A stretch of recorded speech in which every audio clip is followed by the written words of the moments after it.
Hello everyone, आप सभी का बीएससी फर्स्ट ईयर की केमिस्ट्री क्लास में स्वागत है। पिछले लेक्चर्स में अपन ने एल्केन के भौतिक गुणों के बारे में पढ़ा था और अब हमारा अगला टॉपिक है रासायनिक गुण of alkene, chemical properties of alkene. ठीक है, कमरे के ताप पर एल्केन सामान्य अभिकारकों जैसे अम्लों, क्षारों, ऑक्सीकारकों के प्रति अपेक्षित रूप से क्या होते हैं, स्थायी होते हैं, क्योंकि इनमें क्या आता है, कार्बन व हाइड्रोजन की विद्युतीयता में अधिक अंतर नहीं होता। ठीक है, अतः सी एच बंध का इलेक्ट्रॉन युग्म इन दोनों के बीच समान रूप से वितरित रहता है तथा हाइड्रोजन अध्रुवीय होता है।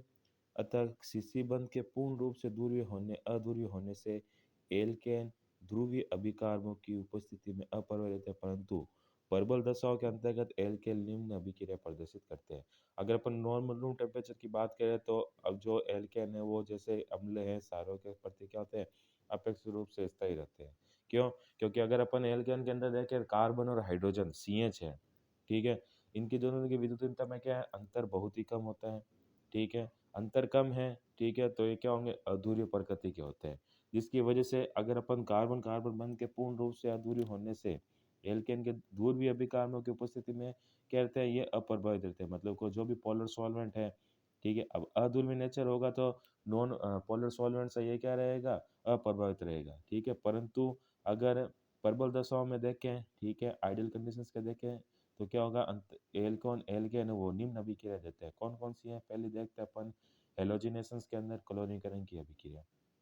ठीक है, क्लोरीनीकरण की अभिक्रिया क्या होती है, देखते हैं कि एल्केन सूर्य के प्रकाश पराबैंगनी किरणों की उपस्थिति में उच्च ताप पर क्लोरीन के साथ में अभिक्रिया करके विस्थापित उत्पाद का मिश्रण देते हैं।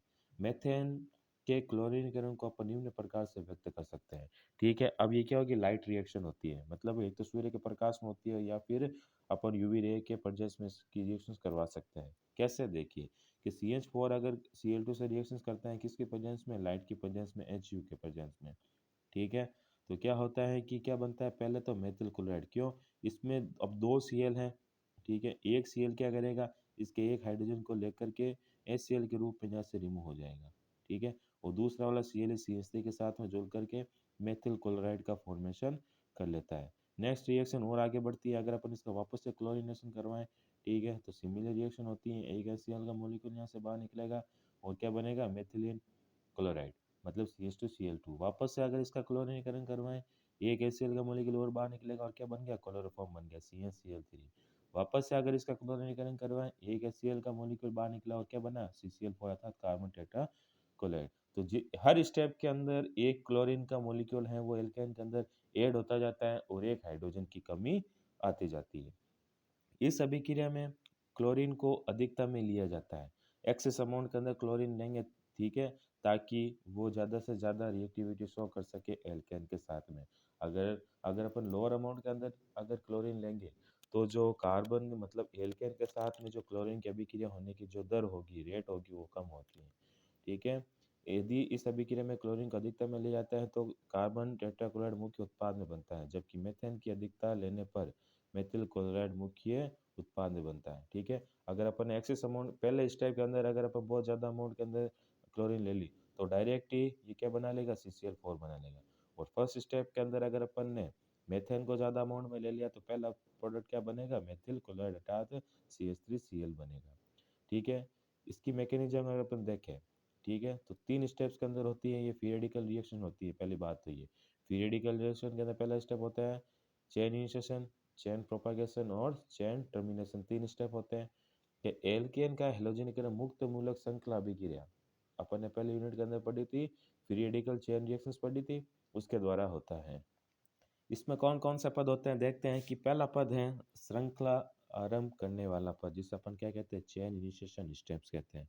इस रिएक्शंस के अंदर क्या होगा कि जो Cl2 के दो जो मॉलिक्यूल है, ठीक है, इसके ऊपर लाइट यूवी रे आके गिरती है या फिर सनलाइट की प्रेजेंस में क्या होता है, ये दोनों अलग अलग होकर के क्या बनाएंगे, दो Cl के फ्री रेडिकल बनाते हैं। पहले स्टेप में दो Cl के फ्री रेडिकल बन गए, सेकेंड स्टेप में क्या होगा, चेन प्रोपागेशन स्टेप, मतलब चेन को मतलब रिएक्शंस को आगे बढ़ाने वाला स्टेप।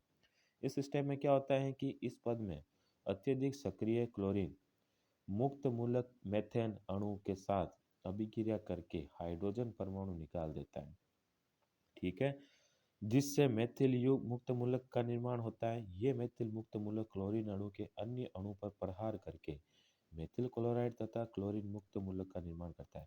अब जो पहले स्टेप के अंदर जो क्लोरीन मुक्त मूलक बना है, ठीक है, ये क्या करेगा, CH4 अर्थात सी इस प्रकार लिख सकते हैं अपन CH4 से, ये क्लोरीन अणु क्या करेगा, इसके मतलब CH3 पर अटैक करेगा, जिससे कि एक हाइड्रोजन यहाँ से क्या होगा, रिमूव होगा, मतलब ये जो Cl है HCl के तौर पर यहाँ से रिमूव हो गया, ठीक है, मतलब क्लोरीन मुक्त मूलक था, हाइड्रोजन से कंबाइन हुआ और HCl का एक अणु बना लिया। अब पीछे जो CH3 है ये भी क्या, वापस से एक नया मुक्त मूलक बन गया CH3। पहले स्टेप के अंदर Cl का मुक्त मूलक बना, सेकेंड स्टेप के अंदर किसका, मेथिल का मुक्त मूलक बन गया, ठीक है। ये स्टेप वापस से होगा, ये जो मेथिल मुक्त मूलक है अब ये क्या करेगा, अटैक करेगा किसके ऊपर, Cl2 के ऊपर। जैसे ही Cl2 के ऊपर अटैक किया तो इसने क्या किया, मेथिल मुक्त मूलक ने CH3Cl बना लिया, अर्थात ये अणु फॉर्म के अंदर कन्वर्ट हो गया। अब यहाँ पर जो दो Cl है, एक Cl तो CH3 के साथ में कंबाइन हो गया, जो दूसरा वाला Cl है यहाँ पर वापस से किस में कन्वर्ट हो जाता है, मुक्त मूलक के अंदर, ठीक है। ये दोनों पदों की क्या होती है, पुनरावृत्ति होती रहती है, चलते रहते हैं। लास्ट स्टेप आता है चेन टर्मिनेशन स्टेप कहते हैं जिसे अपन, ठीक है। इस पद में मुक्त मूलकों के आपस में संयोजन से या अभिक्रिया वाहिका की दीवारों से टकराने से श्रृंखला अभिक्रिया समाप्त हो जाती है। क्या होता है कि जो शरीर दोनों मुक्त मूलक बने हैं ये वापस से कंबाइन होकर Cl2 बना लेंगे, ठीक है, एक मेथिल मुक्त मूलक एक क्लोरीन मुक्त मूलक मिलकर CH3Cl बना लेंगे, और जो दो मेथिल मूलक हैं, ठीक है, आपस में रिएक्शंस करके क्या, एल्केन का फॉर्मेशन कर लेते हैं। एल्केन में विभिन्न प्रकार के हाइड्रोजन की सक्रियता का क्रम, ठीक है। अगर अपन देखें कि एल्केन किस प्रकार के हाइड्रोजन के लिए, एक होता है 1 डिग्री हाइड्रोजन, एक होता है 2 डिग्री और एक होता है 3 डिग्री। 3 डिग्री की जो एक्टिविटी और ज़्यादा है, 2 डिग्री की उससे कम है और 1 डिग्री की सबसे कम होती है, ठीक है। सेकेंड अपन इसकी हेलोजिनेशन रिएक्शन देखते हैं, ब्रोमिनेशन अर्थात ब्रोमीनीकरण, कि ब्रोमीनी एल्केन के साथ क्लोरीन के समान परंतु कम सक्रियता के साथ अभिक्रिया करता है, ठीक है। ब्रोमीन एल्केन के साथ क्लोरीन के समान परंतु कम सक्रियता के साथ में अभिक्रिया करता है, मतलब एक्टिविटी इसके कम होगी। रिएक्शन वही फॉलो करेंगे, इसके अंदर भी फ्री मुक्त मूलक श्रृंखला अभिक्रिया होती है, ठीक है, लेकिन इसकी रिएक्टिविटी जो है वो थोड़ी क्लोरीन से कम होगी। थर्ड अपन रिएक्शन देखते हैं आयोडीनीकरण। आयोडीनीकरण का मतलब है कि आयोडीन का एल्केन के साथ में अभिक्रिया करके करना या फिर एल्केन के अंदर ऐड होना। क्लोरीनीकरण का मतलब है क्लोरीन अणु का एल्केन के अंदर ऐड होना या जुड़ना। ब्रोमीनीकरण का ब्रोमीन मॉलिक्यूल्स का या ब्रोमीन अणु एटम का, ब्रोमीन परमाणु का एल्केन के अंदर अभिक्रिया करके उसके साथ में जुड़ना, ठीक है। तो आयोडीनकरण के अंदर क्या होता है कि आयोडीन एल्केन के साथ में उत्क्रमणीय रूप से रिवर्सिबल रिएक्शन होगी, ठीक है, रिवर्सिबल रिएक्शन होती है, मुक्त उत्क्रमणीय रूप से अभिक्रिया करता है। इस अभिक्रिया में बना हाइड्रोजन आयोडाइड, यह क्या है, HI क्या है, परबल अपचायक के रूप में कार्य करता है। अपन ने कई रिएक्शंस के ऊपर देखा होगा कि HI जो है वो अभिक्रिया के ऊपर ऐसे प्रेजेंट रहता है, क्यों, क्योंकि ये क्या है, परबल अपचायक होता है, ठीक है। तथा आयोडो एल्केन को अपन एल्केन में अपचयित कर सकते हैं। कैसे, देखते हैं इस रिएक्शंस को कि CH4 है, अगर इसकी रिएक्शन अगर अपन I2 से करवाएं तो रिवर्सिबल प्रोसेस होगा, पहली बात तो ये, मतलब ये इसमें टूट सकता है और वापस ये बन भी सकता है, ठीक है। तो क्या बना, मेथिल आयोडाइड, ठीक है। इस पर जो दो आई है, एक यहाँ से हाइड्रोजन को लेकर HI के रूप में बाहर निकल जाएंगे, और जो दूसरी आयोडीन है वो यहाँ पर CH3 के साथ में जुड़ जाएगी। अतः एल्केन का क्या होता है, आयोडीनीकरण परबल ऑक्सीकार्गो जैसे HiO3 या HNO3 की उपस्थिति में किया जाता है, जो बनने वाले HI को बनते ही हटा देता है, ठीक है। अब परबल ऑक्सीकार्गो के प्रेजेंस में रिएक्शंस करवाएंगे तो ये पॉसिबल है, क्योंकि आपको पता है ये क्या है, रिवर्सिबल प्रोसेस है। अगर HNO3 और HiO3 यहाँ पे प्रेजेंट है तो ये क्या करेगा, जैसे ही HI बना ये यहाँ से हटा देगा। अगर HI यहाँ पर उपस्थित रहा, ये रिएक्शन अगर अपन परबल ऑक्सीकारकों में नहीं करवाते हैं तो ये रिएक्शंस क्या होती है, वापस से बैकवर्ड डायरेक्शन में चलती रहती है, मतलब वापस से मेथेन और आयोडीन अलग हो जाते हैं, ठीक है, इस वजह से। जैसे 5HI प्लस HiO3, ठीक है, तो ये क्या होगा, HI बना, HiO3 की वजह से 3I2 अलग हो गया और H2O का मॉलिक्यूल यहाँ से निकल जाता है। नेक्स्ट अपन देखते हैं फ्लोरीनीकरण अर्थात फ्लोरीनेशन की रिएक्शन। फ्लोरीन अत्यधिक सक्रिय होता है, अतः विशेष परिस्थितियों में ही एल्केन के साथ विस्फोटक रूप से क्रिया करता है। सेकेंड रिएक्शन है अपनी नाइट्रेशन अभिक्रिया, कि इस अभिक्रिया में एल्केन का हाइड्रोजन परमाणु का नाइट्रो समूह अर्थात NO2 से प्रतिस्थापन होता है। ठीक है, हाइड्रोजन कहाँ से रिप्लेस हो रहा है? एल्केन का जो हाइड्रोजन है NO2 ग्रुप से रिप्लेस होगा। ठीक है, क्लोरीनेशन के अंदर अपन ने देखा था कि हाइड्रोजन परमाणु है वो क्लोरीन से रिप्लेस हो रहा था। ठीक है, उसी प्रकार नाइट्रोजन के अंदर NO2 से रिप्लेस होगा एक हाइड्रोजन। ठीक है, साधारण ताप पर एल्केन नाइट्रिक एसिड के साथ में अभिक्रिया नहीं करते, नॉर्मल टेम्परेचर रिएक्शन पॉसिबल नहीं। परंतु जब एल्केन व नाइट्रिक अम्ल की वाष्प के मिश्रण को अपन 400 से 500 डिग्री सेंटीग्रेड ताप पर गर्म करें तो एल्केन का एक हाइड्रोजन परमाणु नाइट्रो समूह से प्रतिस्थापित हो जाता है। इस प्रक्रम का वाष्प प्रावस्था नाइट्रीकरण कहा जाता है। क्या कहेंगे इसे? वेपराइजेबल फेज नाइट्रेशंस कहते हैं तथा नाइट्रो एल्केन प्राप्त होते हैं। 400 से 500 डिग्री टेम्परेचर के ऊपर जब अपन एल्केन की रिएक्शन नाइट्रिक एसिड से करवाएं, ठीक है, तो क्या होता है देखिए कि ये जो हाइड्रोजन है एल्केन का, ये NO2 ग्रुप से रिप्लेस हो जाता है। मतलब ये NO2 यहाँ आ जाएगा, ये हाइड्रोजन यहाँ से रिमूव हो जाएगा, किस फॉर्म में? वाटर की फॉर्म में, और क्या बन गया? नाइट्रो एल्केन बनता है। एथेन नाइट्रीकरण पर नाइट्रो एथेन व नाइट्रोमेथेन का मिश्रण देता है। जब एथेन की रिएक्शन अगर अपन HNO3 से करवाएं, ठीक है, तो एक तो बनेगा नाइट्रो एथेन, दूसरा क्या बना? नाइट्रो मेथेन बनता है।